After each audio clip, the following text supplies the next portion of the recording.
नमस्कार विद्यार्थी मित्रांनो, आज आपण या व्हिडिओमध्ये खूप विद्यार्थ्यांचे प्रश्न येत होते की सर रिझल्टचा काही ना काहीतरी इश्यू आहे, कारण याच्यामध्ये ऑलरेडी हाय मार्क्स आहेत आणि तरीही लो पर्सेंटाईल दिलेले आहेत। काही विद्यार्थ्यांचे प्रश्न असेही होते की ऑलरेडी 60-70 स्कोर आहे तरी पण 10 to 12 या 0 to 2 पर्सेंटाईल असे पर्सेंटाईल आलेले आहेत। तर या बाबतीत आपल्याला काय करायचं आहे, कशा पद्धतीने आपण क्वेश्चन रेज करू शकतो CET पर्यंत, कशा पद्धतीने इन्फॉर्मेशन काही ड्राफ्ट आपल्याला मेल करायचं आहे का, ते सर्व गोष्टी त्याचे सर्व सोल्यूशन तुम्हाला मी या व्हिडिओमधून देणार आहे। प्रॉपरली व्हिडिओ ऐका जेणेकरून तुम्हाला कशा पद्धतीने मेल करायचं आहे त्याचा फॉर्मॅट ही तुम्हाला मी देणार आहे। त्यानंतर लॉग इन करून कशा पद्धतीने तुम्हाला रेज करायचं आहे तेही तुम्हाला मी यामधून सांगणार आहे। त्यासाठी ज्या विद्यार्थ्यांचे लो पर्सेंटाईल आहेत आणि ज्यांना असं वाटत आहे की माझं पर्सेंटाईल किंवा माझे मार्क्स हे जास्त आहेत पण मला कमी पर्सेंटाईल दिलेले आहेत, तर अशा विद्यार्थ्यांनी काय करायचं आहे त्याचीच आपण इन्फॉर्मेशन या व्हिडिओमध्ये घेणार आहोत। पूर्ण व्हिडिओ पहा जेणेकरून सर्व डाऊट्स तुमचे क्लिअर होतील। ठीक आहे, जर बघितलं अशा पद्धतीचे क्वेश्चन खूप मला इंस्टाग्रामला पण येत होते, यूट्यूब कम्युनिटीला पण येत होते, त्यासाठी हे व्हिडिओ हा बनवण्याचा इथे प्रयत्न केलेला आहे मी। त्यानंतर काही जे क्वेश्चन होते ते सिमिलर होते, तर त्यासाठी काही क्वेश्चन मी उचलले आहेत जेणेकरून तुम्हाला त्याचे अनेक विद्यार्थ्यांना त्याचे डाऊट असू शकतात, त्यासाठी काही क्वेश्चन मी घेतलेले आहेत। जसं की एका विद्यार्थ्याचा प्रश्न होता की 55.392ला ॲडमिशन मिळेल का। जसं मी लास्ट व्हिडिओमध्ये पण तुम्हाला सांगितलेलं आहे की ॲडमिशन तुम्हाला भेटून जाईल, ॲडमिशनसाठी असं काही प्रॉब्लेम नाही आहे। फक्त तुम्हाला मॅनेजमेंट राऊंड जेव्हा चालू होईल त्यावेळी तुम्हाला जास्तीत जास्त तुम्हाला प्रेफरन्स कॉलेजचे द्यायचे आहेत। ओके, आणि पहिली गोष्ट म्हणजे तुम्हाला कॅप राऊंड, खूप विद्यार्थ्यांचा प्रश्न असाही होता की कॅप राऊंडसाठी रजिस्ट्रेशन करायचं आहे का। ऑब्वियसली रजिस्ट्रेशन जर नाही केलं तर तुम्ही बाकीच्या प्रोसेसमध्ये कसं तुम्ही जाणार आहात। पहिलं तुम्हाला कॅप राऊंडमध्ये रजिस्ट्रेशन करायचे आहे। ज्या विद्यार्थ्यांनी एक्झामिनेशन दिलेली आहे CETची, ज्या विद्यार्थ्यांचा आता रिझल्ट आलेला आहे, त्या सर्व विद्यार्थ्यांनी रजिस्ट्रेशन करायचं आहे। म्हणजे जेव्हा कॅप राऊंड चालू होईल त्यावेळी तुम्हाला कॅप राऊंडचं फॉर्म हा फिलअप करायचा आहे इन शॉर्ट। ठीक आहे, सेकंड क्वेश्चन आहे की सर मला 12 पर्सेंटाईल आहे तर मग कॅप राऊंडचा फॉर्म भरू शकतो का। हाच क्वेश्चनचा मी तुम्हाला आन्सर दिलेला आहे की तुम्ही फॉर्म भरायचा आहे। ठीक आहे, नेक्स्ट क्वेश्चन होता की 24 पर्सेंटाईल आहे, ॲडमिशन मिळू शकेल का। पहिल्या क्वेश्चनमध्ये आन्सर मी दिलेला आहे की तुम्हाला ॲडमिशन भेटू शकतं, फक्त आपल्याला कॅप राऊंडच्या प्रोसेसमध्ये आपल्याला राहायचं आहे आणि मॅनेजमेंट राऊंडमध्ये आपल्याला प्रायव्हेट कॉलेजेसमध्ये जास्तीत जास्त आपल्याला तिकडे टार्गेट करायचं आहे। ठीक आहे, सो आता कुणाचाही मला प्रश्न यायला नाही पाहिजे की सर मला या पर्सेंटाईलला ॲडमिशन भेटेल का, तर ऑब्वियसली भेटणार आहे।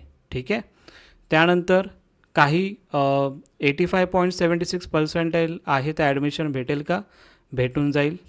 त्यानंतर नेक्स्ट क्वेश्चन आहे सर 35 आहे, कोणतं कॉलेज मिळेल, प्लीज रिप्लाय। याबद्दलची एक व्हिडिओ ऑलरेडी अपलोड केलेली आहे। त्यानंतरला बाकीचे ज्या कॉलेजमध्ये जे काही पर्सेंटाईल कोणत्या कॉलेजला किती लागेल त्याची व्हिडिओ उद्या परवा अशा 1 डेमध्ये तुम्हाला देणार आहे मी। ठीक आहे, त्यानंतर नेक्स्ट क्वेश्चन होतं सर BComला लास्ट सेमला ॲडमिशनच्या टाईमला BComचा रिझल्ट लागेल पुणे युनिव्हर्सिटी, कारण LLBसाठी ग्रॅज्युएशन कंप्लीट पाहिजे आणि रिझल्ट नाही लागला तर काय करता येईल।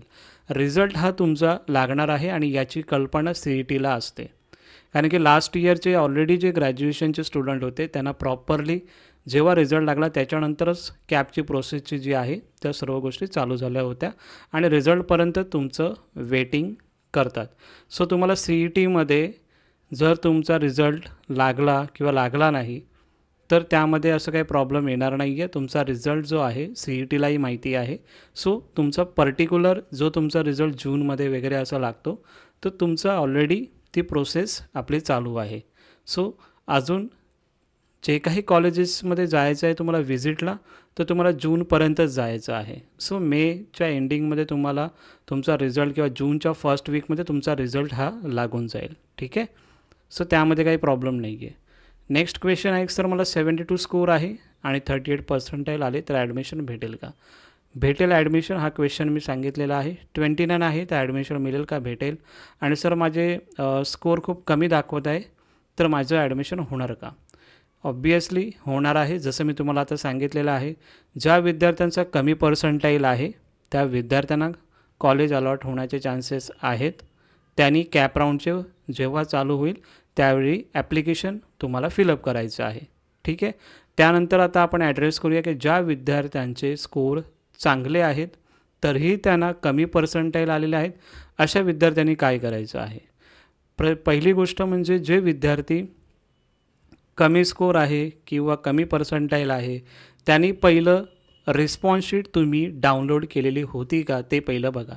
ज्या विद्यार्थ्यांनी रिस्पॉन्स शीट डाउनलोड केली असेल त्या विद्यार्थ्यांना प्रॉपरली माहिती असेल की माझा स्कोर किती होता आणि मला पर्सेंटाईल किती आलेले आहेत.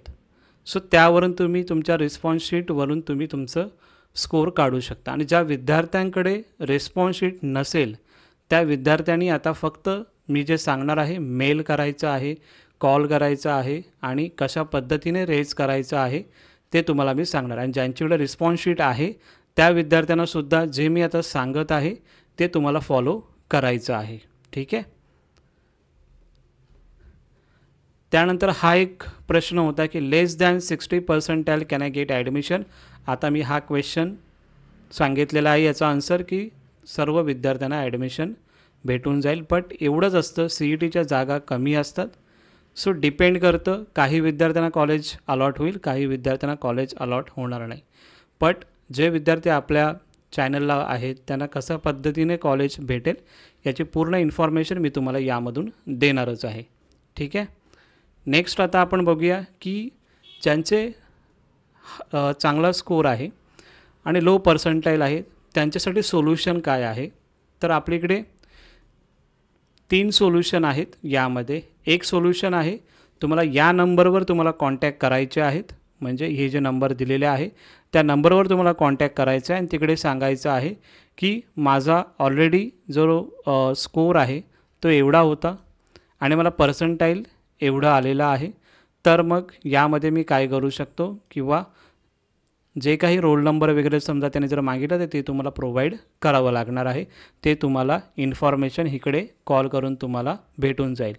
मला असं वाटतं इकडे जर नाही सोल्युशन भेटला तुम्हाला तर दुसरं सोल्युशन तुम्हाला हे करायचं आहे, तुम्हाला मेल या CET सेलला मेल तुम्हाला करायचा आहे. त्या मेलमध्ये काय लिहायचं आहे त्याचा ड्राफ्ट तुम्हाला मी देत आहे. तोच ड्राफ्ट जसाच्या तसा पेस्ट करा. त्यानंतर ज्या विद्यार्थ्यांकडे रिस्पॉन्स शीट आहे ते रिस्पॉन्स शीट त्यामध्ये ॲड करा. त्यानंतर तुमचा जो हॉल तिकीट आहे म्हणजे जो ॲडमिट कार्ड आहे तो सुद्धा तुम्हाला अटॅच करायचा आहे. म्हणजे कोणत्या गोष्टी अटॅच करायच्या? रिस्पॉन्स शीट, त्यानंतर तुमचं ॲडमिट कार्ड आणि जो मेल ID, जो मेल मी सांगणार आहे तुम्हाला ड्राफ्ट तो लिहायचा आहे तुम्हाला आणि या मेल IDवर तुम्हाला पाठवायचं आहे. जेणेकरून समजा CETला जास्तीत जास्त मेल गेले तर नक्की काही ना काहीतरी सोल्युशन निघू शकतं.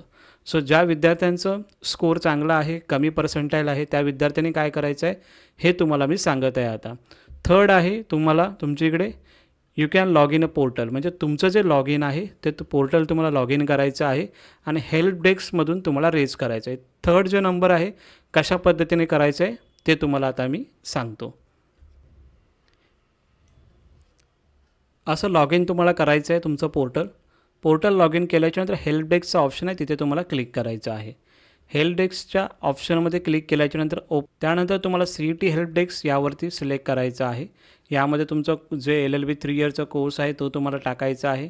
कॉन्टॅक्ट नंबर तुमचा, मेल ID तुमचं नाव टाकायचं आहे. क्युरीमध्ये तुम्हाला इथे अदर सिलेक्ट करायचं आहे आणि जो तुम्हाला मी देणार आहे फॉर्मॅट तो तुम्हाला इथे पेस्ट करायचा आहे आणि त्यानंतर तुम्हाला क्रिएट अ तिकीट यावरती क्लिक करायचं आहे आणि यांचा रिस्पॉन्स काय येतो आहे ते तुम्हाला तुमच्याकडे ठेवायचं आहे किंवा मला इंस्टाग्रामला तो रिप्लाय तुम्ही मला पाठवू शकता. ठीक आहे. हे झालं आपलं हेल्प डेस्कमध्ये तुम्हाला पाठवायचं आहे. काय लिहायचं आहे ते तुम्हाला मी सांगतो आता जो CETचा जो तुम्हाला मी मेल ID सांगितलेला आहे, त्या मेल IDमध्ये तुम्हाला काय लिहायचं आहे त्याचं तुम्हाला मी दाखवतो आहे फॉर्मॅट जो तुम्हाला पाठवायचा आहे. त्यामध्ये तुम्हाला अशा पद्धतीने फॉर्मॅट लिहायचा आहे आणि याच्यामध्ये तुम्हाला काय लिहायचं आहे, यामध्ये तुमचं नाव पाहिजे, रोल नंबर पाहिजे, तुमचं ॲप्लिकेशन नंबर पाहिजे. हे कुठे भेटेल तुम्हाला? जो तुमचा आता स्कोअर कार्ड आलेला आहे त्यावरती तुम्हाला भेटून जाईल. त्यानंतर तुमचा CETचा स्कोअर किती होता, त्यानंतर तुम्हाला पर्सेंटाईल किती आलेले आहेत आणि हे जे मेन्शन करायचं आहे. आणि जर तुमच्या इकडं रिस्पॉन्स शीट जर असेल तर रिस्पॉन्स शीट तुम्ही अटॅच करू शकता. असं तुम्हाला लिहायचं आहे. काइंड रिगार्ड्स तुमचं नाव लिहा तिथे खालती आणि हा मेल प्लस तुमचं जे ॲडमिट कार्ड आहे, स्कोअर कार्ड तो, आणि तुम्हाला जो तुमचा रिस्पॉन्स शीट जर तुमच्याकडे असेल तर तो तुम्ही मेल ड्राफ्ट करा. जर तुमच्याकडे नसेल रिस्पॉन्स शीट तर तुम्ही काही करू नका, फक्त हा मेल ड्राफ्ट करा, तेवढं करा आणि तुमचं स्कोअर कार्ड पण ड्राफ्ट करा. ठीक आहे. अशा पद्धतीने तुम्हाला या गोष्टी करायच्या आहेत जेणेकरून तुम्हाला काही ना काहीतरी ऑप्शन हा येऊ शकतो. जर जास्तीत जास्त स्टुडंटनी जर शेअर केलं तर नक्की याचा चांगला काही ना काहीतरी फायदा होऊ शकतो. तुमचे जे फ्रेंड्स असतील त्यांनाही हा व्हिडिओ पाठवा, त्यांनाही मेल करण्यासाठी सांगा, जेणेकरून जास्तीत जास्त विद्यार्थी समजा जर CETला मेल करत असतील तर नक्की त्याचा काही ना काहीतरी फायदा होऊन जाईल. ठीक आहे. आय होप तुम्हाला सर्व गोष्टी समजल्या असतील. काहीही प्रॉब्लेम असेल मला YouTube कमेंट सेक्शनला कमेंट करा. मी नक्की तुम्हाला हेल्प करण्याचा नक्की प्रयत्न करेन. ओके. Thank you so much.